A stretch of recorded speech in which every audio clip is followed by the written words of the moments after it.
या देवी सर्वभूतेषु शक्तिरूपेण संस्थिता। ओम नमस्तस्यै नमस्तस्यै नमस्तस्यै नमो नमः। স্বাগত সকলকে বন্ধুরা। দেবীপক্ষের পবিত্র আলোকে আলোকিত হোক সকলের জীবন। ভালো থাকুন সকলে, সুস্থ থাকুন। বন্ধুরা, আমার এই চ্যানেলে 500 সাবস্ক্রাইবার কমপ্লিট হয়ে গেছে। ধন্যবাদ আমার সকল ভিউয়ার্স এবং সাবস্ক্রাইবারদের। আজ থেকে কয়েক মাস আগে মামনির ঘরকন্যা নামে এই চ্যানেলটি আমি শুরু করেছিলাম রান্নার ভিডিও পোস্ট করব বলে। আমি রান্না করতে খুব ভালোবাসি। আমার খুব ইচ্ছে ছিল আমার এই পছন্দের জিনিসটি নিয়ে আমি একটি চ্যানেল করি এবং আমার নিজস্ব একটা পরিচিতি তৈরি করি। কিন্তু বন্ধুরা, ঈশ্বরের ইচ্ছেতে আমি আমার এই ইচ্ছের পরিবর্তন ঘটাই। আমার রান্নার চ্যানেলটি শুরু করার বেশ কয়েক মাস পর থেকেই আমি বুঝতে পারি নিজেই যে আমি আর মাছ মাংস খেতে বা স্পর্শ করতে পারছি না। হ্যাঁ বন্ধুরা, আমি মাছ মাংস খেতে খুব ভালোবাসতাম। আজ থেকে কিছুদিন আগেও খেতাম। এখন আমি আর মাছ মাংস খেতে পারি না। এবং ইলিশ মাছ, চিংড়ি মাছ, এটা ছিল আমার প্রিয় মাছ। এখন যদি আমি সোশ্যাল মিডিয়াতে স্ক্রল করতে করতেও ইলিশ মাছ, চিংড়ি মাছ বা মাংসের ছবিও দেখতে পাই, তবু আমার বুকের ভেতরে ধড়ফড় করে ওঠে। আমার মনে হয় এই প্রাণীটা শ্বাসকষ্টে মারা গেছে। ও জলে বেঁচে ছিল, ওদেরকে ডাঙায় তোলার পরে ওরা শ্বাস নিতে না পেরে দম বন্ধ হয়ে মারা গেছে। আমি আর খেতে পারি না। ঈশ্বরের আশীর্বাদে আমার জীবনে কিছু পরিবর্তন ঘটে। আমি বুঝতে পারি আমার জীবনের কিছু উদ্দেশ্য রয়েছে ঈশ্বরের নির্দেশে। তখন আমি আমার এই চ্যানেলে স্পিরিচুয়াল ভিডিওগুলো নিরন্তর পোস্ট করতে থাকি।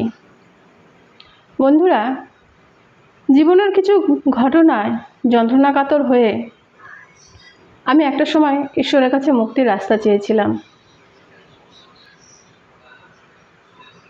আমি একবার শারীরিকভাবে ভীষণ অসুস্থ হয়ে পড়েছিলাম।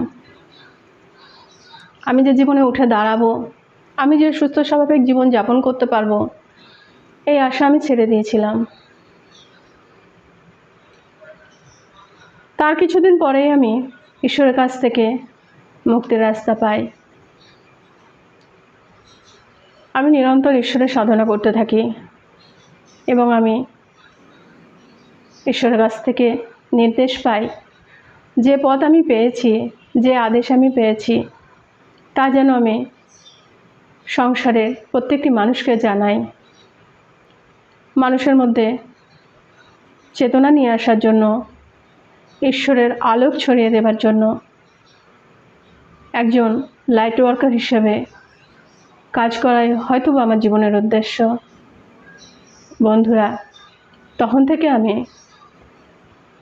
এই চ্যানেলে স্পিরিচুয়াল ভিডিওগুলো পোস্ট করতে থাকি।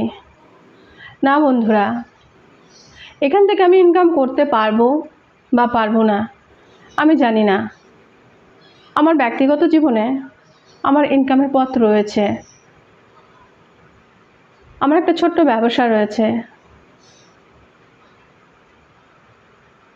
নিজস্ব ব্যবসা, সংসার, আমার ঠাকুর ঘর, বিভিন্ন দায়িত্ব, সমস্ত কিছু পালন করার পরেও আমি হাজার ব্যস্ততার মাঝেও আমি চেষ্টা করি এই ভিডিওগুলো তৈরি করার। হয়তো আমি খুব বেশি পরিমাণে করতে পারি না, আমি চেষ্টা করি যাতে মানুষের মধ্যে চেতনা আসে, মানুষ সেই পথ পায়। আমি আমার এই ক্ষুদ্র প্রয়াসে আপনাদের সহযোগিতা কামনা করি। বন্ধুরা, ঈশ্বরের উপরে কিছু নেই, ঈশ্বর আছেন। আমরা তার সন্তান, আমরা তার সঙ্গে যুক্ত থাকি। তিনি জানেন আমাদের জীবনের উদ্দেশ্য, তিনি জানেন আমাদের জীবনের গন্তব্য। হ্যাঁ বন্ধুরা, আমাকে আমার এই ক্ষুদ্র প্রয়াস চালিয়ে যেতে হবে। যদি একটি মানুষও আমার এই প্রয়াস থেকে আলোক পান, যদি একটি মানুষও ঈশ্বরের সঙ্গে যুক্ত হন, যদি একটি মানুষও তার জীবনের দিশা খুঁজে পান, তবে সেটাই হবে আমার জীবনের সার্থকতা। তাই বলছি বন্ধুরা, আপনারা দয়া করে আমি যে ভিডিওগুলো পোস্ট করব দেখবেন, সঙ্গে থাকবেন। আজকের মতো এখানেই শেষ করছি। ভালো থাকবেন, সুস্থ থাকবেন। নমস্কার।